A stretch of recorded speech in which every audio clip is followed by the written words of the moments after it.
Hello and welcome to this video. In this video, I'm going to provide a brief overview of how Tableau Public works. We are going to learn the basics of creating visualizations using Tableau Public.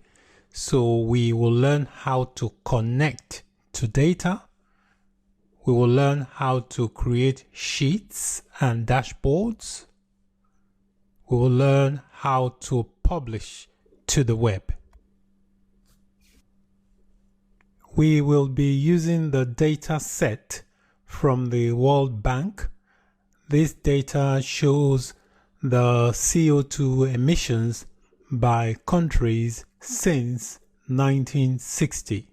So with this data, we can answer questions like the largest polluters in the world, and we can also check for trends in CO2 emissions over time.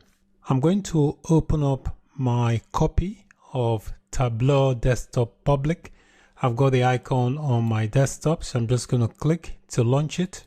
I've got my copy of Tableau Desktop Public opened.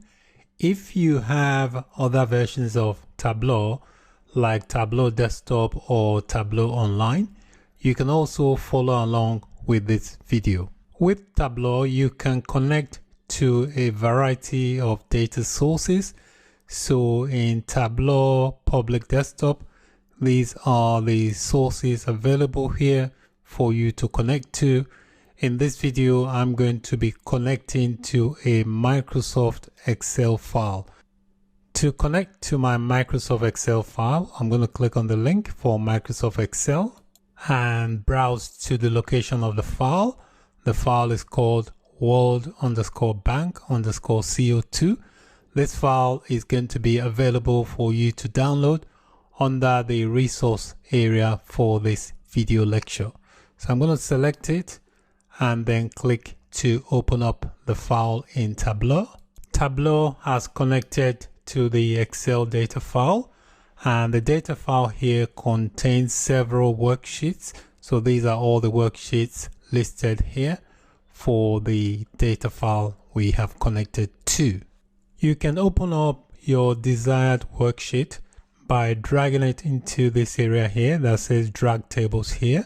So I'm going to grab this worksheet and just drag it and drop it in there. And what should happen is Tableau will create a preview of the data set. As you can see, the data set contains a country name, country region, the year, and the measures of how much CO2 has been emitted by countries. We can make modification to our data set if we want to do so. For now, I'm not going to make any changes. So I'm going to open up a worksheet. You can see underneath here we have sheet 1. I'm going to open this where I can start some data analysis. So I'll click to open sheet. The default sheet is called sheet number 1, but you can always rename the default name.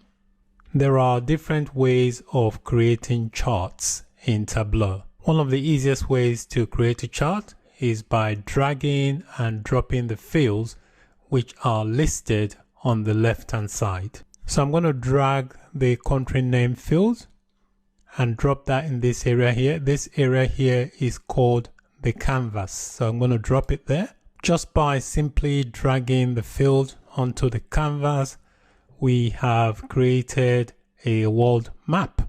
Each dot represented on the map represents every country I have in the data set.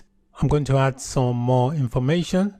I'm going to drag this field called CO2 per capita. I'm going to drop that and just drop it on the canvas.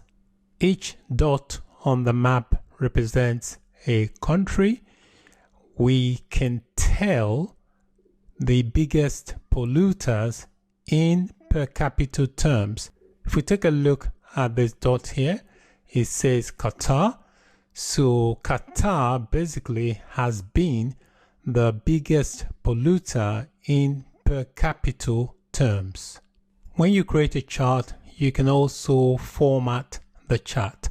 So I'm going to add a minor formatting in the terms of color.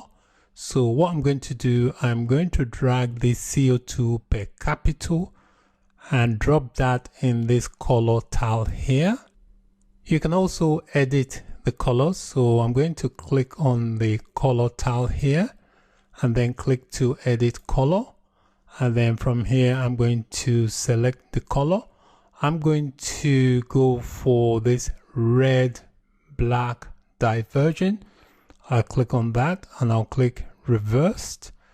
I'll click apply and click OK. The red basically shows the countries with the highest CO2 emissions. The next thing I'm going to do, I'm going to rename this sheet. You can see it's got the default name of sheet 1. To rename a sheet, just click inside the sheet. So I've just clicked on it. So you can see it's highlighted on the bottom. I'm going to rename it to CO2 per capita. Once you've renamed it, just press enter and you can see the title for the sheet has also changed. I'm going to end this part of the video here. We'll continue in part 2. Thanks for watching.